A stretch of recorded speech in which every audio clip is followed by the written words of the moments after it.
I used to write a lot for an Australian magazine called People. Actually, there was two of us, People and a sister magazine called The Picture. Nothing to do with our People magazine. Completely different company, just happened to have the same title. I did a lot of writing for this. I initially became aware of it because we subscribed to the magazine at the Examiner. And so, you know, I was looking for ideas. And so I became aware of this. Realized I used a lot of really weird American stories. And I was like, well, I can give them weird American stories. So I started freelancing for them. And it was a really interesting experience because the first thing I had to learn was Australian slang. Because this was a very blue-collar kind of magazine. Very photo-driven kind of magazine. But it was almost, they speak English in Australia, but there's a sub-thing where that's very jargon and slang-filled. So they would refer to Americans as seppos. Seppos? Yeah. And it was like, I had to ask my editor, where did that come from? And she said, well, we commonly refer to Americans as Yanks, which rhymes with septic tank, which gets beaten down to seppo. So when what? That's I know. It's like it doesn't make any sense at all to me. Like Cockney rhyming slang. Almost, exactly. Yeah. And they also refer to scientists as boffins. I don't know where that came from, but you know, so boffins. Scientists are boffins, so you have seppo boffins, which are American researchers or whatever. So it took me a while to kind of learn that and get used to that. But one of the articles that I wrote for them was about, in West Palm Beach we have a zoo, small zoo called Jura Park Zoo. And it had a large South American compound. Yeah.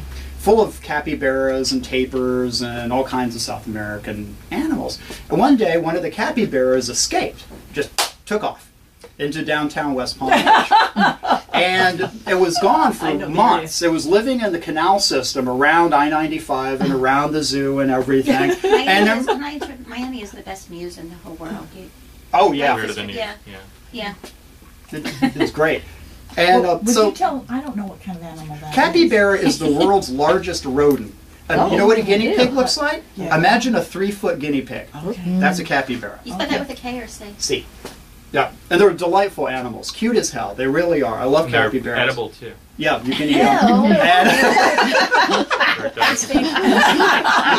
But they're very skittish, and so it took them a really long time to capture this capybara. And there'd be capybara sightings all the time, scaring the hell out of the tourists, you know, and they didn't know what it was, and they're trying to find it. And so it was going for quite a long time.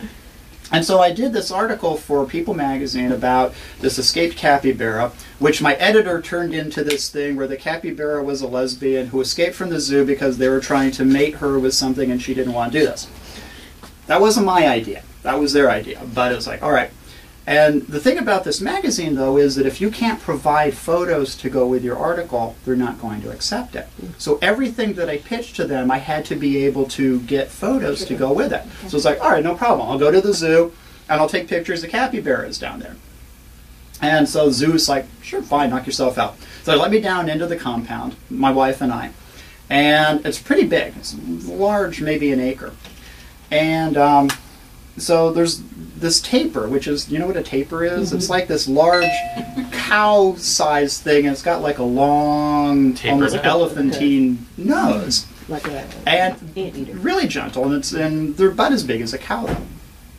And so I'm on my stomach trying to get it close to the capybaras as I can so I can take a picture. And they see me coming, and boom, they just haul ass to another part of it. So I'm just chasing these little guys around.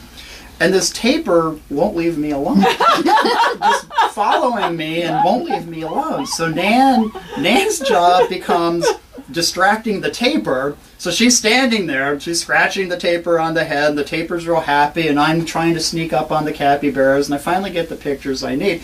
And I realize all around us are all these people watching me from the ramparts of this section. Nan's down there scratching the capybara. I'm trying to get the tapir. I'm trying to get the capybara. I finally got the pictures I needed, and I was able to sell the article. But it was like, after the fact, I realized I can only imagine how weird that looked. That would have been, if somebody did a video of you, that would have been a good one. It would have been on YouTube if they had YouTube at the time.